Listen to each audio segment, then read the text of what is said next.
Welcome to my Smite God guide for Norse god Hel, goddess of the underworld. It is worth noting that I am most comfortable in Joust, so most of my advice will be for Joust. However, that does not mean you cannot take some of this guide into other game modes like Arena or Conquest. Just know that some things like leveling order or builds may be different for other modes. Brief overview. Hel is a utility mage who offers sustain for herself and teammates through the form of healing, movement speed, and the ability to cleanse negative crowd control effects. While she does provide many benefits for her own team, she also has a few ways to hurt the enemy team. This is done through her unique ultimate ability called Switch Stances. Instead of a traditional ultimate, Hel has a 2-second cooldown ability that allows her to switch between light and dark forms. Light stance traditionally helps your team, and dark stance hurts enemies. Because of her lack of a true ultimate ability, Hel must constantly switch between light and dark stances in order to show her true potential. This means Hel takes a lot of mechanical skill, fast-paced decision-making, and micromanagement to play correctly. I would personally rate her difficulty as hard to very hard. Abilities. Most guides would start with either a god's passive or first ability. However, Hel is unique in the way her abilities are structured, so I will start with her ultimate. Hel's ultimate ability is called Switch Stances. Whenever you press your ultimate button, Hel switches between her light and dark stance. This changes the rest of her abilities from support, light stance, to damage, dark stance. When leveling this ability up, you gain protections while in the light stance, magical power while in the dark stance, and MP5 no matter which stance you are in. Now that the ultimate ability is out of the way, let's get on with Hel's first ability, Restoration or Decay. While Hel is in her light stance, this ability is a line attack that can only hit gods. If you land this ability on an ally god, both you and your ally will be healed a single time. If you hit an enemy god, you will deal damage, but there will be no healing benefit. In Hel's dark stance, this ability is also a line attack. However, at the end, there will be a small circular area effect unlike Restoration, Hel's light stance one. Decay will pass through all minions, dealing damage to whoever it touches. However, if a god is hit, it will immediately end the projectile in its place. It is worth noting that in both stances, this ability does the same amount of damage to gods. Hel's second ability is called Cleanse in her light stance or Hinder in her dark stance.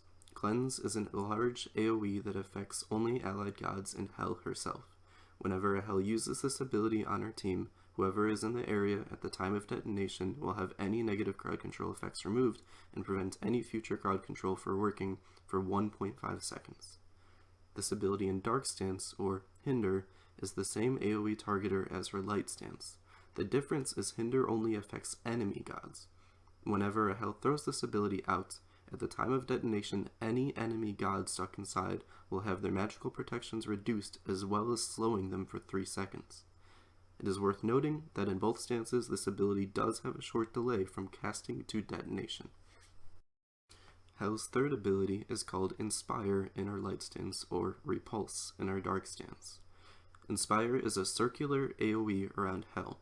Whenever she casts this ability, Hel will receive a singular burst heal for herself, as well as a 25% increase of movement speed for 6 seconds. If any ally gods are in the area as well, they will receive the same amount of healing as you, except over a 6-second period rather than all at once. Ally gods will also have increased movement speed, but only 10% instead of the 25% you apply to yourself. Repulse has the same AoE targeter that Inspire does, however, it only affects enemy gods this time.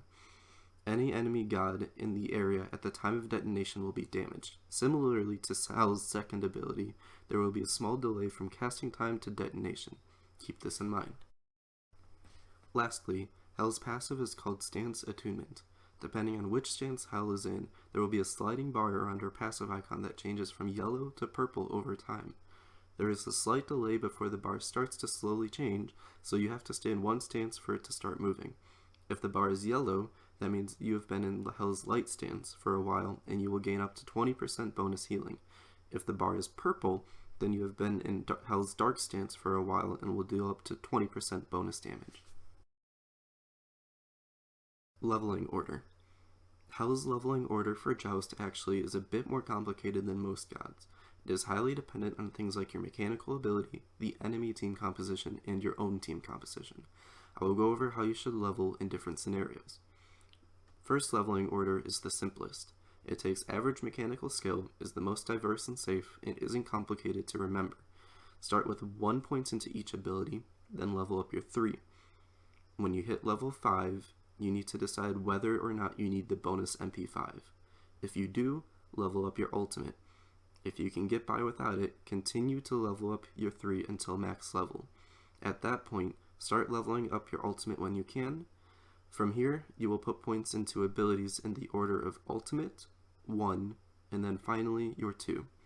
To summarize, a basic leveling order would be 1, 2, 3, 3, 3, 4, 3, 1, 3, 4, 1, 1, 4, 1, 2, 2, 4, 2, 2, 4.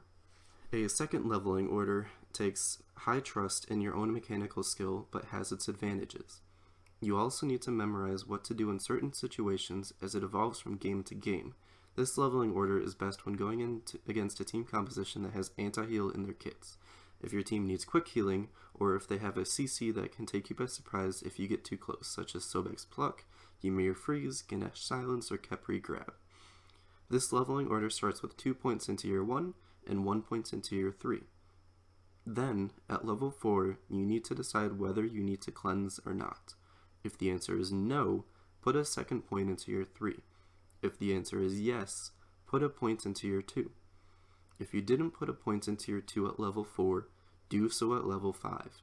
If you did, start putting more points into your 1 and max it out as soon as possible. Leveling priority order goes 1, 4, 3, 2 from here on out. 2 examples of how this might work would be 1, 1, 3, 3, 1, 2, 1, 4, 1, 4, 3, 3, 4, 3, 2, 2, 4, 2, 2, 4. Or 1, 1, 3, 2, 1, 3, 1, 4, 1, 4, 3, 3, 4, 3, 2, 2, 4, 2, 2, 4. I apologize for how confusing this might be. If you need to, rewind the video and write down which leveling order you want to start with until you start to understand what points you need, depending on the situation. Ability combos and synergy. Now that you understand what the abilities themselves do and how to level them, let's start understanding how they fit together. Hell is not heavily based on set combos, as each situation takes different knowledge of what abilities to use and when. This makes this section hard to produce because there is no exact way you should combo her abilities almost every time. With that being said, there are still basic combos. Dark Stance 1, 4, Light Stance 1. This basic combo takes a decent amount of mechanical skill but can be used as high burst poke if you can get it off. Use this, won't need the heal from your Light Stance 1 anytime soon, as you're sacrificing that important utility for damage. It is also good for heavier combos that I'll get to later on, but this is the most basic version. Dark Stance 1, 4, Light Stance 1, Light Stance 3. This is the same thing as before, but this time you give yourself the movement speed to position yourself away from the enemy after using the combo, as well as heal back up any damage that was done to you while trying to execute the 1-1 combo. Light Stance 3, 4, Dark Stance 1, 4, Light Stance 1, Light Stance 2. This one sounds a bit more complicated, but really the only difference is that you're using the Light Stance 3 for movement speed to get into the poking area quicker. Then after you do the 1-1 combo, you use her cleanse on yourself to make sure you can get out, and then you should use the 3 when it comes back up as soon as you need it. Dark Stance 1, walk towards the enemy to close the distance. Dark Stance 3. This is your most simple and easy damage combo. Dark Stance 1, walk towards the enemy to close the distance. Dark Stance 3, 4, turn away from enemy. Light Stance 3, and then run. This is similar to your last combo, but instead you add the movement speed and heal to help run away. Instead of adding a whole new combo to add just one ability, use your cleanse here on yourself only if he needs to help you get away. Save your Light Stance 1 for teammates and to heal up once more once you get out from danger. Dark Stance 2, and then add that to any combo we have mentioned before. This adds the slow and magical protection reduction to anyone you hit, so using it before any combo makes everything easier to hit as well as everything hits harder. Those are the most basic combos I will teach you. Again, Hell shouldn't be played the same every single time you engage an enemy. I still feel it's worth showing you some basic combos though, because you can use them really in any engagement in any way. Really though, use your abilities as you need them in fights. Save your cleanse for when you or your teammate needs it.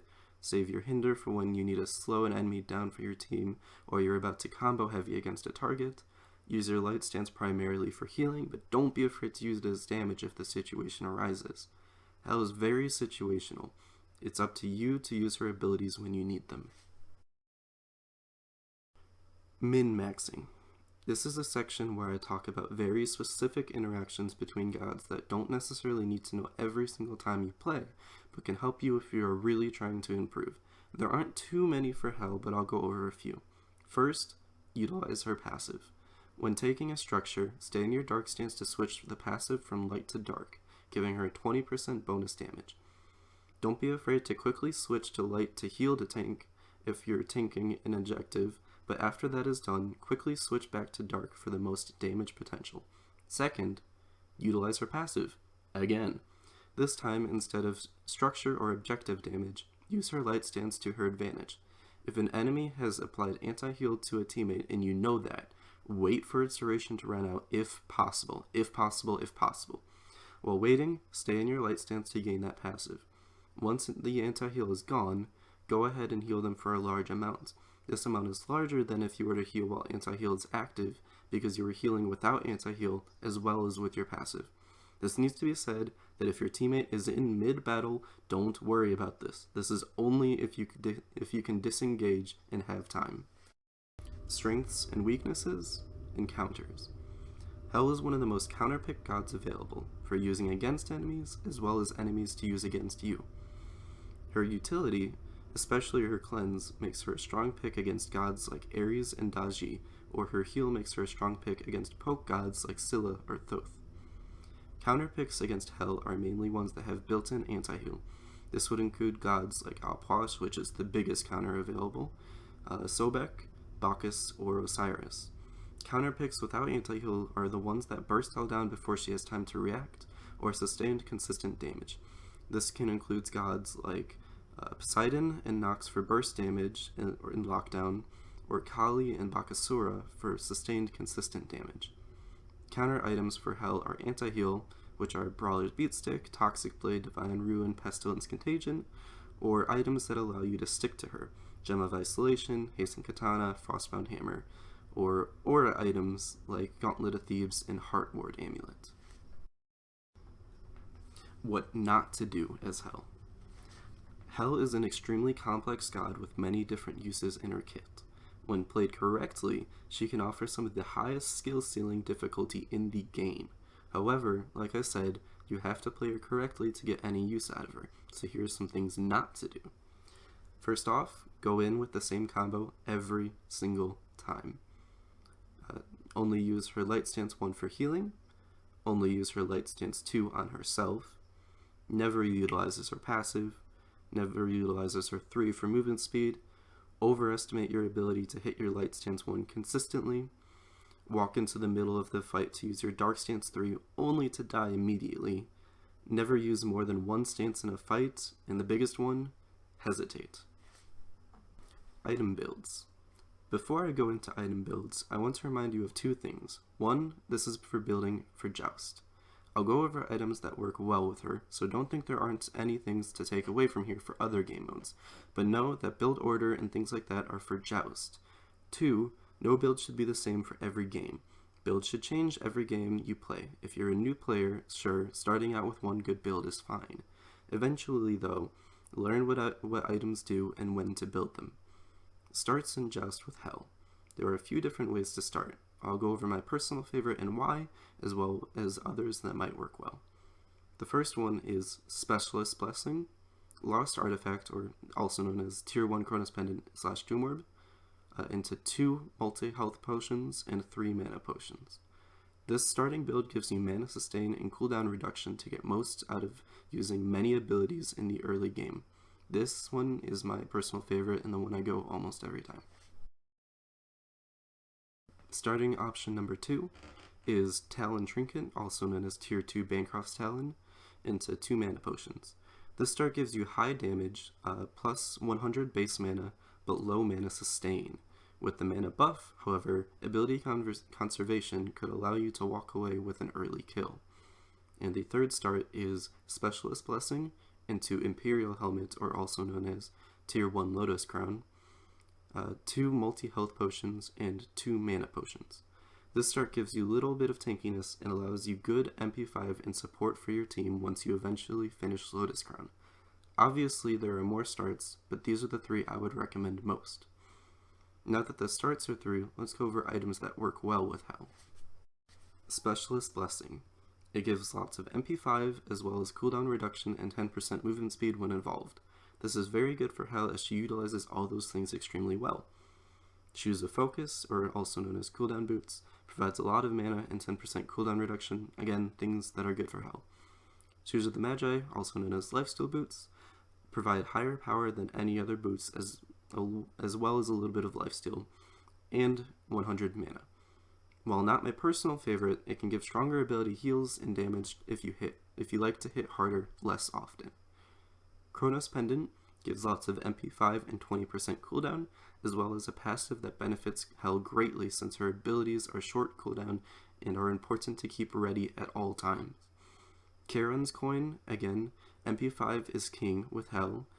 Plus 20 MP5 is very nice. You will want to build this item sooner than later because of its stacking passive. The movement speed you eventually gain is also nice to keep Hell in a good position at all times.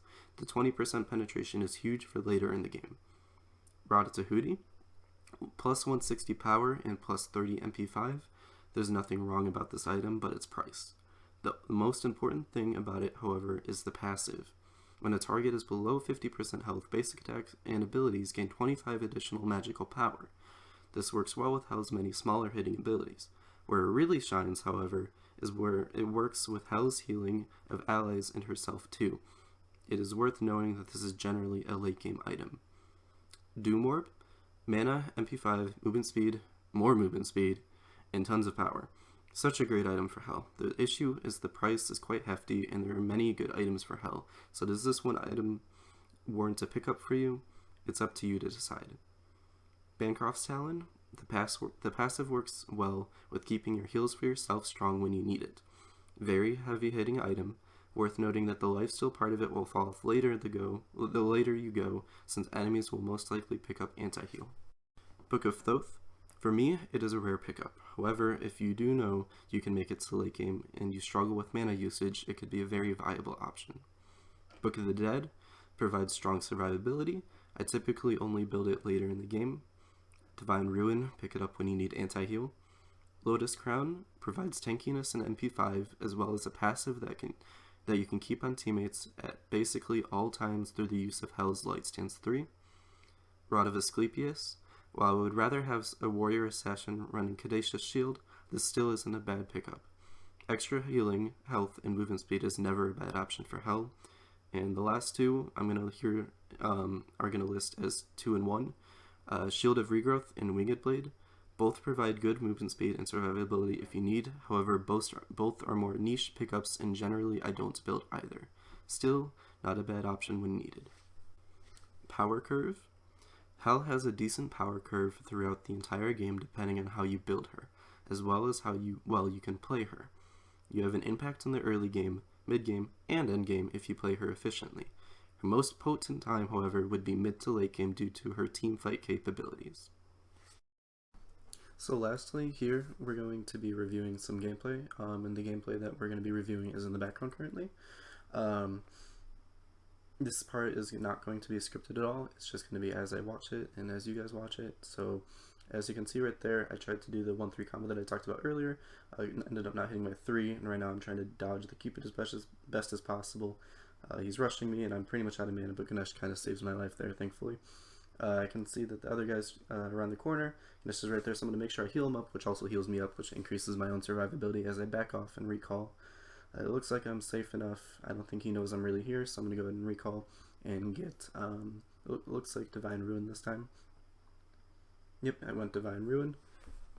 That was most likely for the Cupid Hearts and the Opwash healing, and I just wanted the flat pen as well. I'm trying to decide what I want to go here. I definitely need some like survivability or something. So I'm looking around, seeing what I can kind of do. I was gonna think about Lotus Crown, but I realized that it wouldn't be the best idea because Opwash can throw his overhead corpse on me, which would keep me from healing and applying that on anybody. So it was kind of counterintuitive to build that. So I'm ending up going Book of the Dead. It is later in the build, so it would work a little bit.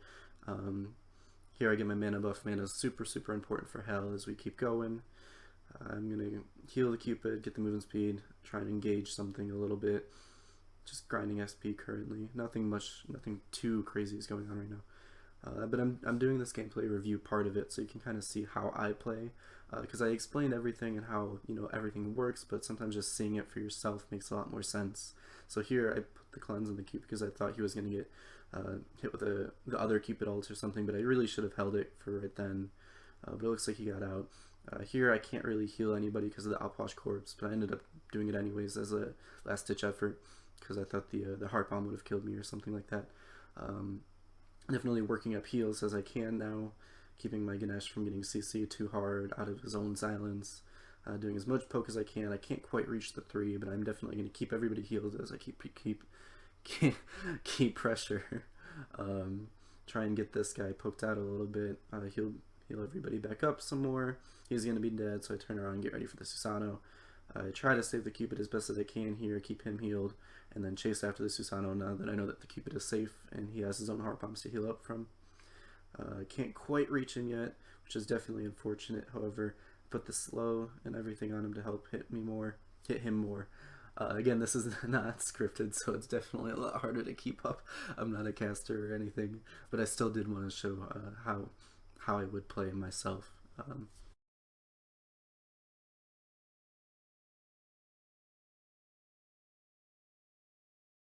Okay, so I went ahead and skipped forward a little bit. I didn't think watching me being dead was going to be very beneficial for anybody, so I went ahead and skipped forward, and I'm still working on that Book of the Dead. Here we're kind of in a sustained poke battle, see who can win that first. Cleanse Cupid out of his... I couldn't tell if that was his ult or our Cupid's ult, but it looks like it was the other Cupid's ult, so that worked out perfectly.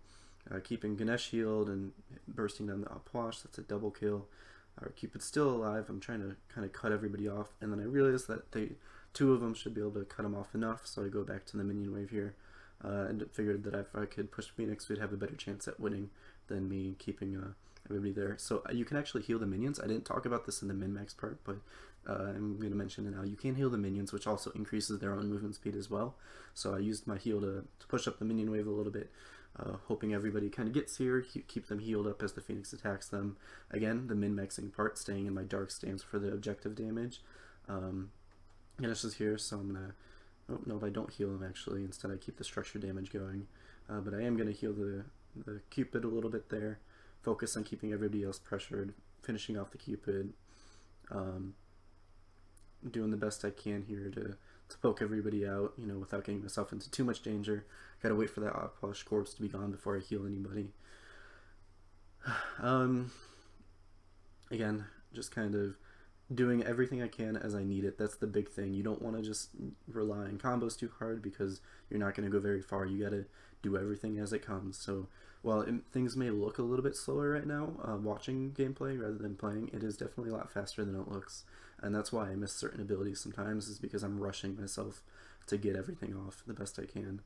Here I do end up dying because, I just couldn't quite hold on all that much longer, but we did make a very good push there. So again, I'm going to skip ahead real quick.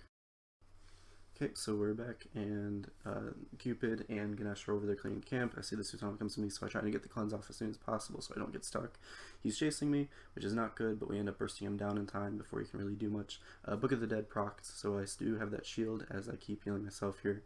I didn't realize that was their Cupid ult, so I ended up getting blasted. Again, that was rough. I could not tell. I thought that was our Cupid ult. So, you know, very unfortunate in the term how things turned out there. So there, both my teammates are actually dead now. They're trying to push the Titan, and I got to keep them off of it the best I can. So I do the most poke I can, pressuring them as much as possible without putting myself in too much danger. I got to risk a little bit because, you know, it's the last Titan push. So if I don't keep them off, then it's game. But here I have to go heal up. But Ganesh and Cupid are both back up. It looks like our Cupid died. So now it's just up to me and Ganesh against all three of them. Again, poke as much as possible. Use that too to get that slow, to get the one easier. Stay safe as much as you can. I figured Susano was going to pull me there, so I cleansed myself to keep him from doing that. Ganesh had a very nice ult. I rushed forward, get the 1-3. Try to get the light stands 1 off as damage, but couldn't quite hit it. Don't have to worry about healing Ganesh too much right now because he is a tank, so I focus on killing the Upwash. There we go. There was the 3-1-1 combo. Where the Dark Stance 3 switched to, or no, Dark Stance 3, Dark Stance 1, and then Light Stance 1. That was a really good Aegis there, making sure I didn't die. Bait him around the corner, and then hit him with the 3-1, and then right there, everybody's dead, and that should be game. I think. I'm not 100% sure, actually. I don't remember. It might not, no, it's not going to be quite game yet, but we are going to make a good pushback from that. I missed Ganesh because he dashed forward right as it went to heal him, which was unfortunate. But here's the Phoenix back up, and we're going to make sure we take this down. Again, utilizing that min-max passive that I was talking about earlier. So you can switch back and forth, but making sure to get that Dark Stance passive. Because I did switch early to get the heal off. It took me a little bit longer to get the Dark passive going, but I did end up kind of doing it a little bit. It doesn't always make the biggest difference, but the point is min-maxing to really get the most benefit out of everything you can. So right now I'm kind of waiting for our Cupid to get here. He's taking Bull Demon, which will help me with my MP5 a little bit. Mana Camp, which will also help me with my MP5, keep my mana going. And it looks like we're going to regroup for one final push. Going to get ready for that. Trying to kind of match up with the Cupid real quick. We're going to clear some camps, maybe get a final level or two for everybody. Not necessarily myself, because I can only get one level. But so we're going to go ahead and back, and then here's where we're going to finish off my build. I have do more for the movement speed so I can kind of get closer to them quicker. I have Book of the Dead for survivability, and I'm going Ratatouille to really just be able to burst them down if I need to, or give myself one last burst heal. It's the end of the game, so I want to get the most expensive item if I can, utilize every single piece of gold I have, just really make one last final push here. So that's what I'm actually doing with Ratatouille, and why I picked that item. I'm chunking a ton now. If you looked at that Susano's health, I did about half his health with just my 3. Here our Cupid dies again, which is just very unfortunate. I couldn't quite save him because I had to get out myself, but I figure I can kind of counter push, especially their Phoenix back. So Phoenix is back up. Ratatouille coming in clutch there, 1,000 damage with my 3 because of that Ratatouille proc. Here I gotta do like a 1-3 combo or something. He hits me with the heart pump, so I back off to heal. Again, playing my corners right now. The corners are a very good thing. People hug corners, so it's easier to hit. You stay on cover for more defense more.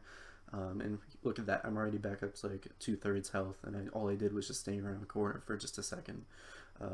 Alposh is trying to push forward, so if we can get a little bit of poke and not die from his combo, then we can be able to kill him off. I healed myself there, which was really stupid, and I missed my 1, so I'm making some mistakes right now. But it's a lot harder than it looks. So there we go. I healed myself back up. Ganesh ulted. Hopefully we can get a Cupid kill there. Yep, there goes the Cupid. Oh no, that was the Upwash, sorry. There goes the Upwash. Now we can hopefully get the Cupid kill, keeping my Ganesh healed up as much as possible. Healing myself to get that movement speed to close the distance. I tried using the cleanse for the mesmerize, to get rid of the mesmerize and everything like that. I knew I wasn't going to get out of the ult, but I would get rid of the mesmerize, and then Aegis to reduce the amount of damage I could possibly take. Here I'm trying to spin around and juke as much as possible, healing as much as I can, keeping myself alive. Keeping yourself alive is super, super, super important. Cupid cleaned up a kill, and then here we are about to make the final push. I try and keep Ganesh healed up and myself healed up. Um, Phoenix came back up. We're going to take that down again and make sure Cupid's topped off, which he was. Hit the Cupid, which healed myself. Make sure you do that. Even if the others don't need healing, it does heal yourself. So there was 3-1-1 combo again. Dark stance 3, dark stance 1, light stance 1, and that just hundreds to 0 people instantly. And then here we are taking Titan, and that's game. So that's gonna be it for the rest of this guide. If you have any questions, make sure to leave a comment, and I'll do the best I can.